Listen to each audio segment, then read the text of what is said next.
Et salut tout le monde, c'est Geoffrey et aujourd'hui je vous retrouve pour parler un petit peu des bêtises de l'IBF, qui est donc une des 4 fédérations de la boxe, qui s'amuse à avoir des petites règles un petit peu strictes et à faire un peu chier son monde.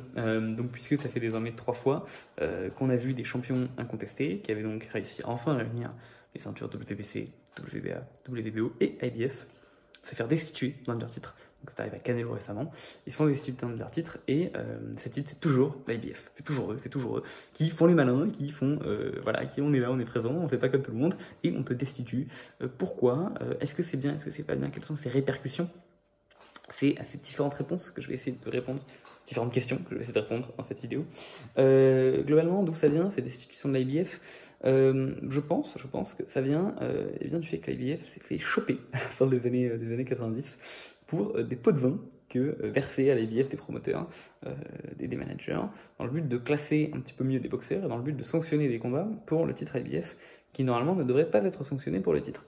Autrement dit, il y a eu de la corruption, l'IBF s'est fait choper, il y a probablement de la corruption dans toutes les fédés, mais l'IBF est celle qui n'a pas eu de bol et qui s'est fait choper. Et depuis, l'IBF a des règles strictes et elle se tient à ses règles strictes. Donc, les classements sont stricts, et quand il y a le challenger numéro 1 que tu ne l'affrontes pas en tant que champion pendant suffisamment de temps, bam, ta ceinture saute.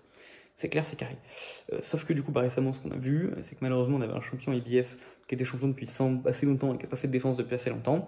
Il unifie, ça fait chier l'IBF destitue.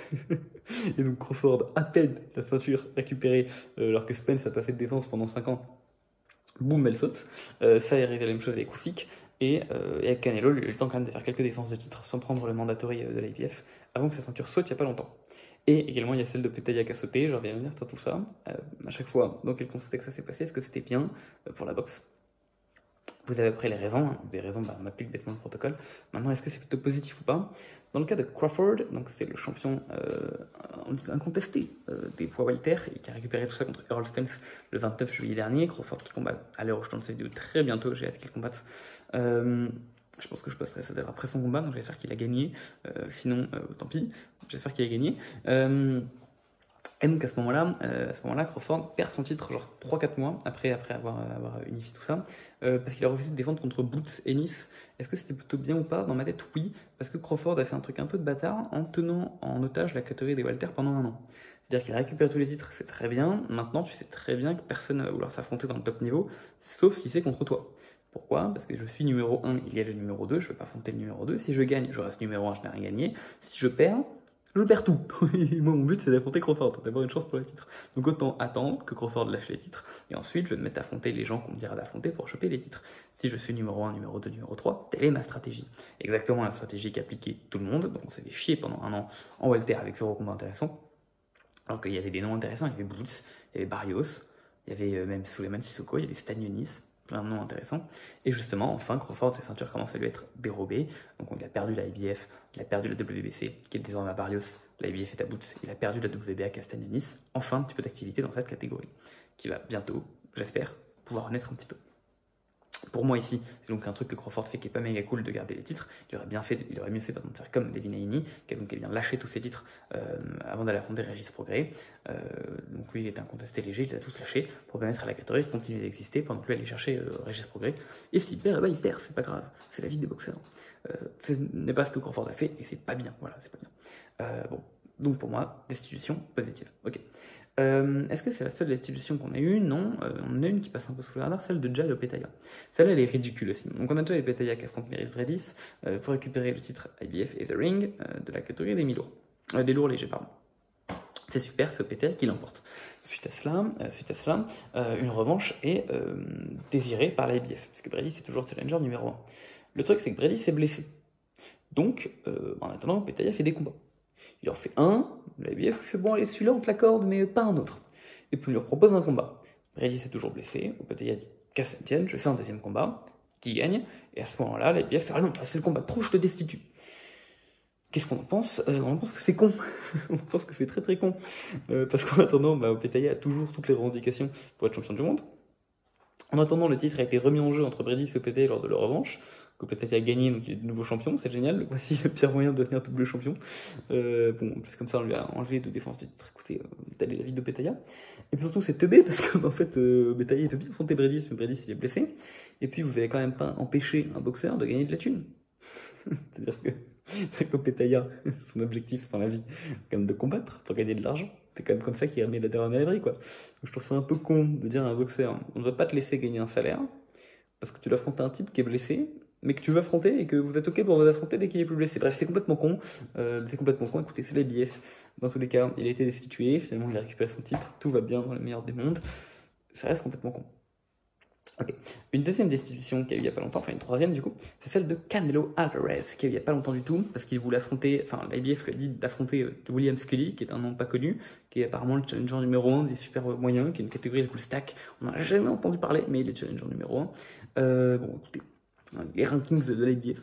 Donc on lui a dit d'affronter ce gars-là, il a dit non parce qu'on le connaît pas, et du coup on lui a destitué son titre. Et pour le coup, je trouve que c'est une bonne chose. Parce que j'ai pas beaucoup parlé de Canelo sur cette chaîne, donc ça va être l'occasion de cracher tout mon venin, mais casse les couilles Canelo. Mais soyons clairs, casse les couilles en ce moment. Donc on parle d'un type qui a été le visage de la boxe, numéro 1 point de faire par index, un boxeur, va chercher tous les titres, monte dans toutes les catégories qu'il veut, prend qui il veut, quand il veut, bref. Boxeur excellent, vraiment, il n'y a pas de soucis, jusqu'en il bat Kovalev en 2019, il est au sommet de sa gloire, il unifie les super moyens en 2021, le caviar, et puis il se prend pour un demi-dieu, parce que je vous assure qu'à ce moment-là, moi je ne pouvais déjà pas saquer Canelo, parce que l'arrogance du bonhomme, qui du coup va chercher Bivol en mode vas-y encore une victoire facile, et après je tape BTRBF et puis j'unifie les Milo et les super moyens en même temps. En fait, il s'est tapé par Bivol. Bivol lui a rappelé que en fait, les catégories de poids ça existe, qu'il n'était pas super puissant, parce qu'à l'époque, Canelo après il parlait d'aller chercher des cruiserweights, d'aller chercher des poids lourds, le mec il parlait d'un combat avec Tyson Fury, on l'arrêtait plus. Donc heureusement que Bivol est venu mettre un petit peu un stop avant que Canelo se blesse sérieusement, sauf que l'inconvénient c'est que Canelo est resté champion des super moyens. Évidemment contesté. Mais à ce moment-là, Canelo a réalisé que c'était pas Dieu, que son corps n'était pas invincible, qu'il pouvait se faire taper. Et puis il a réalisé qu'en fait, en super moyen, il avait quand même attiré pas mal de gros noms qui voulaient sa peau. Mbili, Benavidez. Et donc à ce moment-là, il a fait un truc que moi j'aime pas, c'est-à-dire qu'il s'est mis à garder ses titres parce que c'est Canelo, mais à affronter des chèvres. Parce que qu'on se mente pas, mais le frère Charlot, c'est une blague. Et puis il a forcé pour avoir le deuxième frère Charlot. On est passé pas loin d'un Canelo Jermal Charlot. Mais qu'est-ce que c'est que cette merde? On ne veut pas de ça. Et le truc c'est que Canelo a donc récupéré toutes ses ceintures de champion de manière légitime. Mais Canelo c'est pas un champion actuellement. Il défend contre des gens qui ne méritent pas. Des gens qui méritent d'avoir de chance au titre. Et en plus, ce qui est terrible, c'est que du coup, il y a eu une catégorie qui s'est remplie hyper stack, parce que personne ne veut combattre au moyen, il n'y a personne au moyen. Donc tout le monde s'est ramené en super moyen pour combattre Canelo. Tout le monde a commencé à faire la queue, personne ne s'affronte, parce qu'encore une fois, c'est exactement ce que j'expliquais en Welter. Quel intérêt tu as quand tu es numéro 1 affronter le numéro 2, le numéro 3, quand tu as juste à attendre que Canelo t'affronte. Sauf que Canelo t'affronte pas, parce que Canelo, lui, veut juste engendrer de la thune. Et j'ai rien contre les combattants qui veulent faire des combats pour de l'argent et qui veulent mettre leur daronne à l'abri parce qu'ils ont fin de carrière. Mayweather fait des combats d'exhibition, il gagne des millions, très bien pour lui, parce que Mayweather, il ne met pas en otage l'une des meilleures catégories de la boxe actuelle. Donc Canelo, casse les couilles un peu, parce que Mbili, Benavidez, Morel, Pacheco, et honnêtement, pour moi, s'il n'y avait pas eu cette défense de titre contre Munguia, on lui a forcé à affronter Munguia il n'y a pas longtemps, je pense que je l'aurais même plus dans mon top 10 pound, parce que c'est un type qui a récupéré sa place de champion de manière honnête, contre Joe Sanders notamment, mais qui est contre Plante. Mais c'est un type qui ne défend pas son titre de champion. Et un champion qui ne défend pas son titre, ça dégage. Voilà, je suis désolé. Mais alors, la victoire par contre contre Munguia montre que c'est quand même toujours un bon boxeur, clairement. Parce que fallait ce qu'il a fait, fallait faire ce qu'il a fait, Munguia. Moi, je l'aurais pas fait. Donc c'est pour ça qu'il reste dans mon top 10 pound for pound, qui reste mon numéro 1 super moyen, mais casse les couilles. Et donc avoir une ceinture qui lui est destituée et qui va redonner un petit peu d'activité dans la catégorie, je pense que c'est pas plus mal. Et que certaines fédérations, notamment la WBC, devraient lui mettre un petit peu plus de pression. Parce qu'on a Benavidez qui attend. Parce que du coup il s'est enfin barré. Enfin bon bref, donc pour moi, destitution de Canelo, plutôt une bonne chose. Ce mec tient en otage l'une des meilleures catégories de la boxe de manière hyper égoïste et veut faire de la thune, mais en faisant chier la boxe. Donc ça dégage, retirez-lui ses titres, et puis on n'en parle plus. Qu'il fasse ses combats d'exhibition et qu'il gagne des millions tranquilles, mais pas avec des ceintures entre les mains. Et enfin, la dernière destitution sur laquelle je vais râler, c'est celle de Usyk. On a destitué Usyk parce qu'il veut donner une revanche à Fury au lieu d'affronter Daniel Dubois, qui est donc actuellement un champion intérimaire à IBF, qu'il a récupéré à Hrgovic, qui est intérimaire pendant pas mal de temps. Et Hrgovic qui avait récupéré la ceinture intérieure contre Jang, si je dis pas de bêtises. où il avait défendu contre Zhang, je sais plus. Bon, finalement, Usyk a donné sa revanche à Fury, donc pas de défense contre Dubois, donc du coup la ceinture a été destituée à Usyk, a été donnée à Dubois, Dubois est actuellement champion IBF, et le challenger numéro 1, devinez qui c'est AJ, et donc on va voir AJ contre Dubois pour la ceinture IBF en avril, et putain c'est quoi cette merde? Genre sérieusement, posez-vous 2 secondes, on a actuellement Dubois qui a la ceinture de Usyk. Dubois qui est champion du monde avec la ceinture d'Usyk. Dubois qui s'est fait battre par Usyk de manière dominante. Il y a de cela même pas un an. Et oui, certains vont dire, mais non, il y a la controversie du coup bas. Ça a été jugé un coup bas, c'est un coup bas. Voilà. Et malgré tout, Usyk a défoncé Dubois sur le reste du combat et le fait abandonner. Usyk a battu Dubois de manière dominante. Bon. Heureusement, le challenger numéro 1, c'est AJ. Donc AJ qui va peut-être choper la ceinture d'Usyk. AJ qui s'est juste fait défoncer 2 fois par Usyk. Alors, en vrai, le deuxième combat est quand même équilibré, et je pense qu'il est malgré tout trop souvent considéré comme étant une victoire écrasante d'Usyk, alors que AJ fait quand même un beau combat. Et c'est juste qu'Usyk fait des très bons derniers rounds. Un très bon 9ème, notamment, comme à son habitude. Mais, honnêtement, pourquoi donner le titre d'Usyk à Dubois et à AJ? C'est les 2 seuls types qui ont des chances mondiales en boucle depuis ces dernières années. Pourquoi pas la donner à Parker, qui a été champion, certes, c'est vrai, mais qui a vraiment fait un run de fou depuis qu'il a perdu contre Joyce? Pourquoi pas la donner une chance mondiale à Zhang, à Kabayel, qui sont que des gens qui méritent des chances mondiales, et à la place, on la donne à Dubois et à AJ. Et donc, je vous le dis, le 21 juin, on va se retrouver avec une ceinture qui sera soit chez Dubois, soit chez AJ, alors que les deux sont fait démarrer par Usyk. Et qu'en attendant, on a Sang, 41 ans, qui attend toujours sa chance.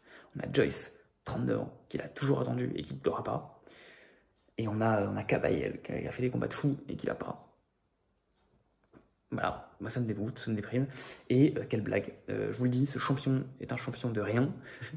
Et vous voyez, je parle souvent de champions sans couronne. C'est des mecs qui devraient être champions, mais qui ne le sont pas, parce qu'ils n'ont pas pu affronter le champion, ou qui ont pu l'affronter, mais qui n'ont pas pu choper le titre contre lui. Là, on va avoir l'inverse. On va avoir un mec qui a une couronne, mais une couronne en carton. Genre, c'est le champion de la galette des rois. C'est ce qu'on va avoir. On va avoir le roi de la galette des rois, quoi. Et vraiment, je comprends pas que la IBF puisse dire je vais destituer Usyk pour donner la ceinture à Dubois, alors que Usyk a battu Dubois il y a pas longtemps. Et éventuellement la donner à AJ, alors que Usyk a battu AJ 2 fois il y a pas longtemps. Et en attendant, t'as Sang qui en son meilleur kiff. Bon, bref, bon, voilà. Ça, pour le coup, ça n'a vraiment pas de sens. Donc écoutez, ces destitutions de l'IBF, de temps en temps positives, de temps en temps négatives. Au moins, ça m'a permis de parler un petit peu de Crawford, qui est un combattant que j'adore, et j'espère qu'il a gagné contre Madrimov, parce que je pense que ça sortira après. Ça m'a permis de parler de Boots, de Petaya, qui devrait être champion IBF depuis bien longtemps, de Canelo, qui fait sa princesse et ça m'énerve, et de Usyk, et de cette ceinture, de Galette des Rois, pour Dubois et AJ. Et en attendant, Zhang qui renchonfera un, Kabel qui renchonfera un, et les poids lourds qui restent éternellement chiants, parce que les fédérations donnent toujours leur chance aux mêmes gars. Voilà, bah écoutez, j'espère que cette petite rétrospective vous aura intéressé. Moi, sur ce, je vous souhaite une très bonne journée. Et puis, du coup, je vous dis à la prochaine. Allez, bye!